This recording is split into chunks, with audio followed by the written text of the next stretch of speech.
संसार रे सबुठारु पापी किए पुरुष ना स्त्री। श्रीकृष्ण को महान बाणी। जय श्रीकृष्ण। मनीष जीवन में अनेक प्रश्न उठे। से प्रश्न मानक मध्यरु गोटे प्रश्न हेउची संसार रे सबुठारु पापी किए पुरुष ना स्त्री। यही प्रश्न हजार हजार वर्ष धरी मनीषर मन को आंदोलित करी आसीची। केही कहती पुरुष अधिक पाप करे, आउ केही कहती स्त्री ही समस्त दुखर कारण। किंतु सत्य कौन? गोटे दिन द्वारकार जड़े युवक श्रीकृष्ण को दर्शन पर आसिले। तांको मुहरे चिंतार छाया थिला। से श्रीकृष्ण को चरण में प्रणाम करी कहिले, हे प्रभु, मु अनेक लोकों मुखर शुणिछि जे स्त्री माने संसार पापर कारण। पुणी केही कहउछंती पुरुष माने सबुठारु बड़ पापी। दयाकरी कहतु सत्य कौन? श्रीकृष्ण मृदु हसी कहले, हे वत्स, तुमे एमिति प्रश्न करिछ जार उत्तर जानिले मनीषर भ्रम दूर हेबो। किंतु प्रथमे तुमे यह बुझ, पाप केबे भी शरीर नुहे। पाप हेउची मनर अंधकार। युवक आश्चर्य पचारिले, प्रभु, ताले पुरुष किंबा स्त्री हेबा सह पापर कौनसी संपर्क नाही कि? श्रीकृष्ण कहले, नाही।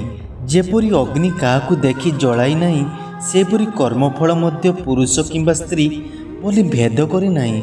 जी अधर्म करे से पापर फल पाए, जी धर्मर चले से पुण्यर फल पाए। तापर श्रीकृष्ण गोटे उदाहरण देले। धर दुईटी बीज अच्छी, गोटे आंबर आउ गोटे कंटा गछर। जो बीज बुणिब से फल पाइब। सेहीपरि मनीष जो कर्म करे से फल भोग करे। युवक कहला, किंतु प्रभु, समाज रे तो अनेक समय रे दोष केवल स्त्री को दिया जाए। श्रीकृष्ण कहले, जो समाज बिना काहाकू दोषी कहे से समाज निजे अन्यायर भागी हुए। आउ जो पुरुष निजको भूल को लुचाई अन्य को दोष दिए से मध्य पाप करे। सेहीपरि जो स्त्री असत्य छलना किबा अन्यायर पथरे चले से मध्य पाप करे। किछि समय रही श्रीकृष्ण पुणी हसिले, मने रख, पापर पांचटी बड़ कारण हेउची अहंकार, लोभ, क्रोध, ईर्षा एवं मोह। यही पांचटी जेतेले मनीषर मन को आच्छादित करे सेतेबेले से पुरुष हेउ कि स्त्री पापर पथरे ही चली जाए। युवक श्रद्धार सह शुणुथिले। श्रीकृष्ण कहले, यही सृष्टि मु समस्त को समान आत्मा देइछि।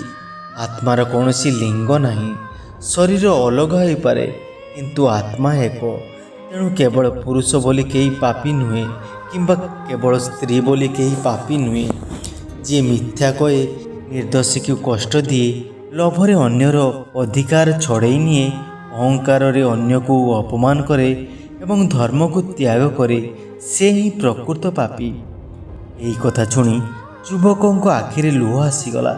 से बुझीपारे जे से वर्ष वर्ष धरी भूल धारणार बंची आसुथिले। श्रीकृष्ण शेष कहले, अन्य को पापी कहवा पूर्व निज मन को देख। जदि मन पवित्र थाए तो समग्र संसार मध्य पवित्र लागिबो। युवक श्रीकृष्ण को चरण में बसी। प्रथमे उत्तर तांको मनरे अनेक भ्रम दूर करदेला। किंतु आउ गोटे प्रश्न तांको मनरे रही जाइथिला। से विनयर सहित पचारिले, हे प्रभु, जदि पुरुष किंबा स्त्री हेबा पापर कारण नुहे, ताने सेही कर्म अच्छी जहाँ मनीष को सबुठारु बड़ पापी कर दिए।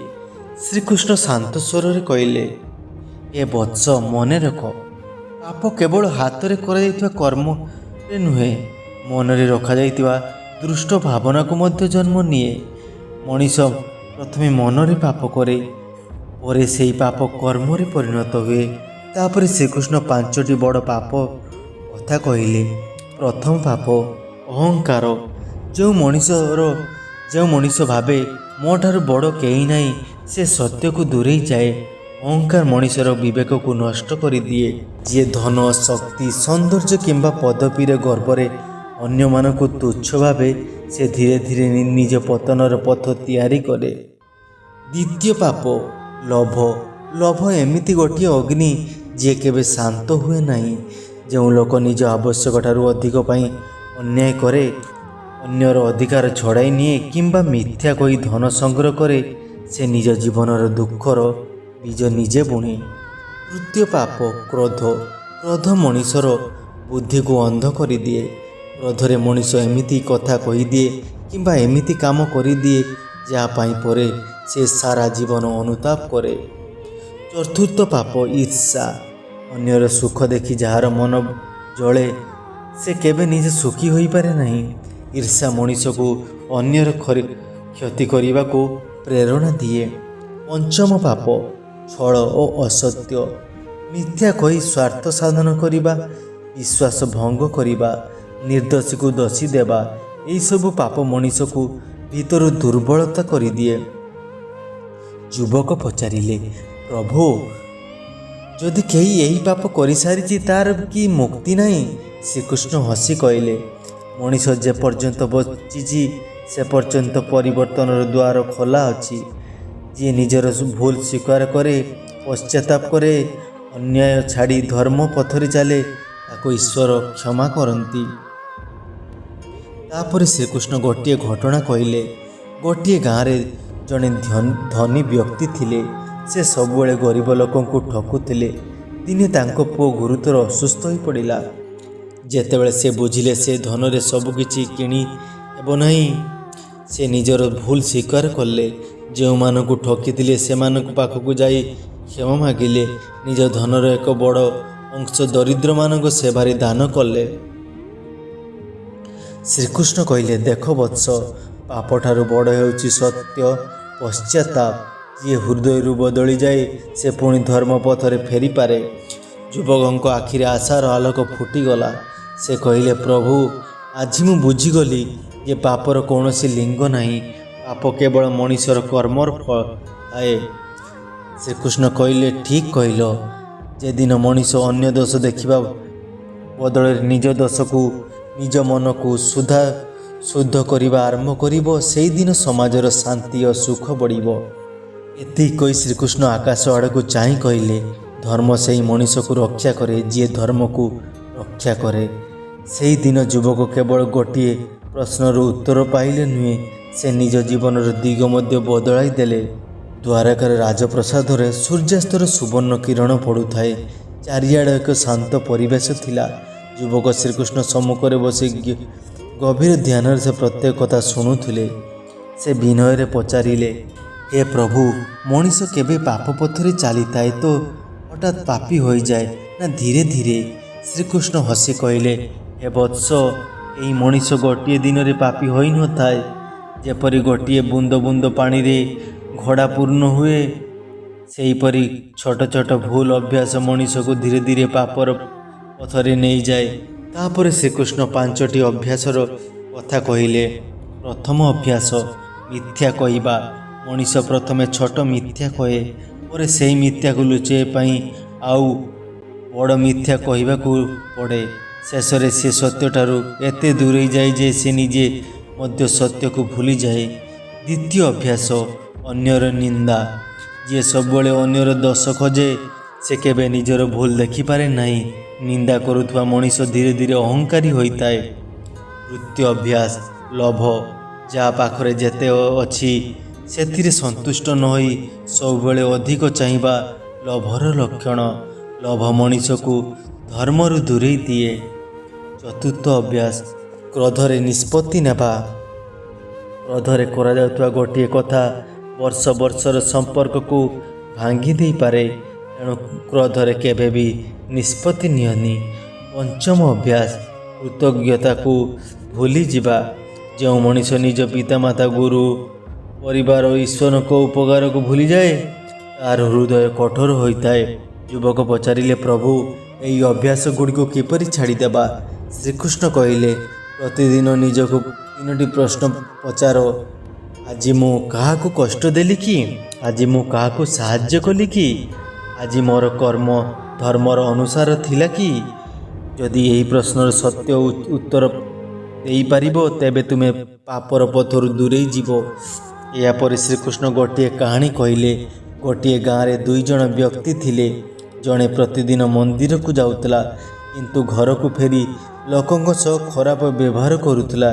ଅନ୍ୟ ଜଣେ ବହୁତ କମ୍ ମନ୍ଦିରକୁ ଯାଉଥିଲା କିନ୍ତୁ ସବୁବେଳେ ସତ୍ୟ କହୁଥିଲା, ଗରିବମାନଙ୍କୁ ସାହାଯ୍ୟ କରୁଥିଲା ଏବଂ କାହାର ଅନିଷ୍ଟ କରୁନଥିଲା।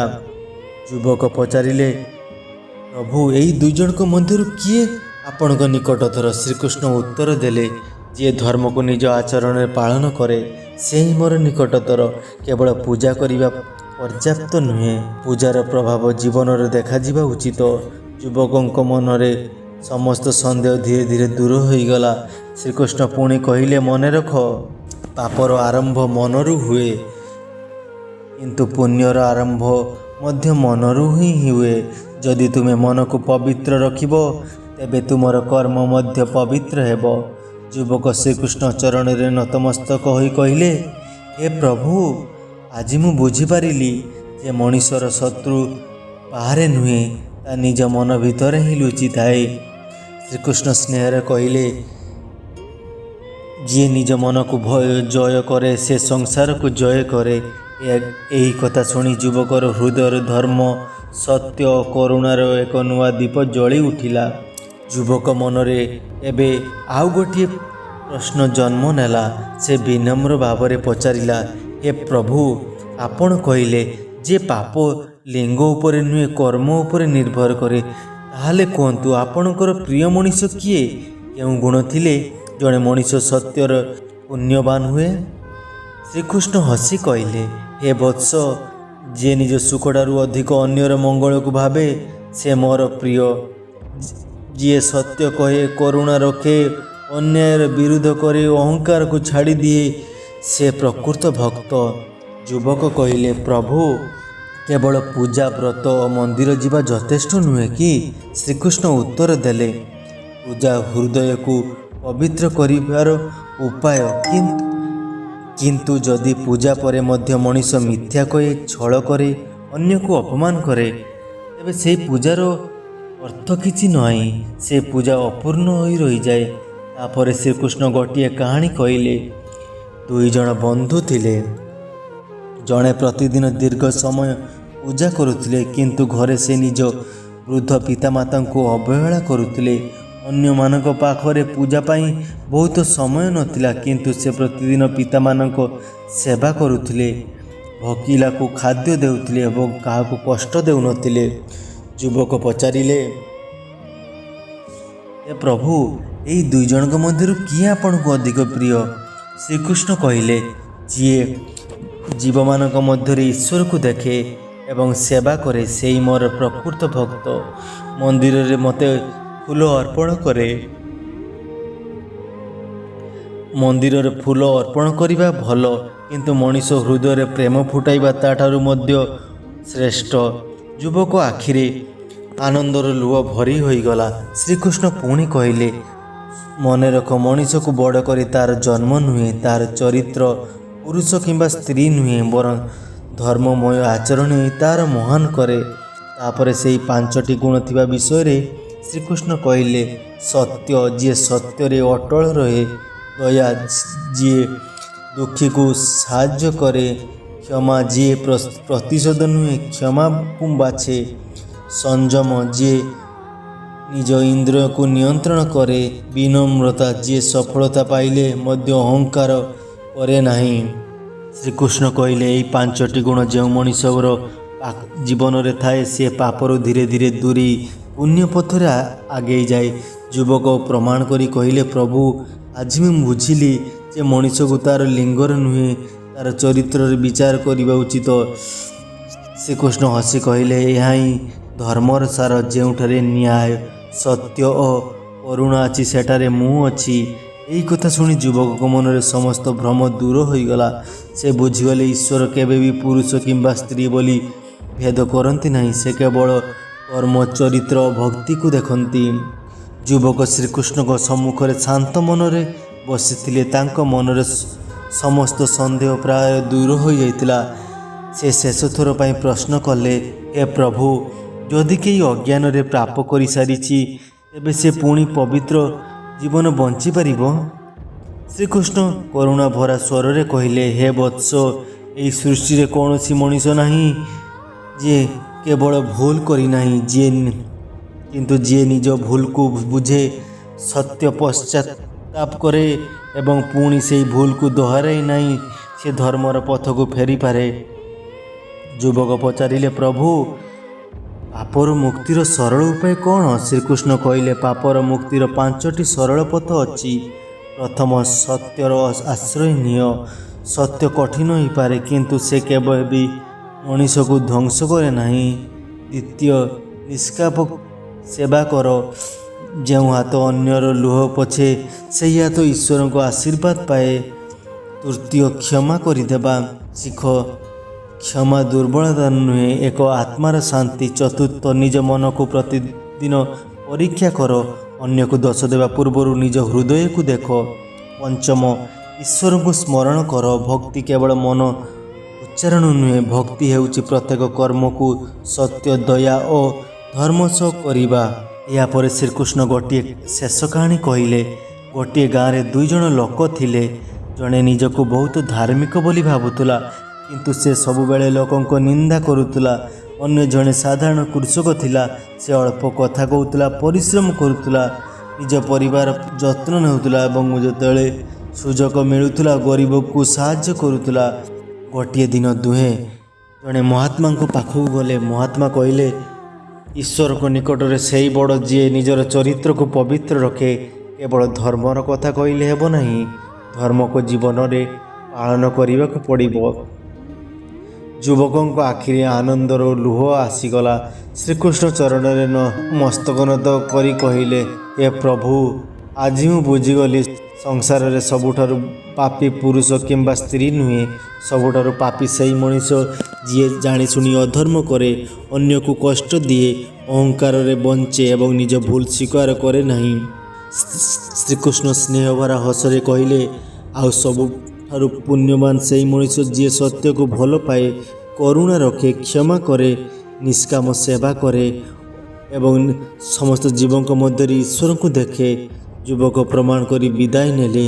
ସେ ଆଉ ପୁରୁଣା ମଣିଷ ନଥିଲେ। ତାଙ୍କ ମନରେ ଆଉ କାହା ପ୍ରତି ଘୃଣା ନଥିଲା। ସେ ବୁଝିଯାଇଥିଲେ ଯେ ଈଶ୍ୱରଙ୍କ ଦୃଷ୍ଟିରେ ସମସ୍ତେ ସମାନ ଏବଂ ମଣିଷର ମୂଲ୍ୟ ତା'ର ଲିଙ୍ଗର ନୁହେଁ, ବରଂ ତା'ର କର୍ମ, ଚରିତ୍ର ଏବଂ ତା'ର ଭକ୍ତିରେ ରହିଛି। ଏହି କାହାଣୀର ଶିକ୍ଷା ଆମକୁ କ'ଣ ଦିଏ?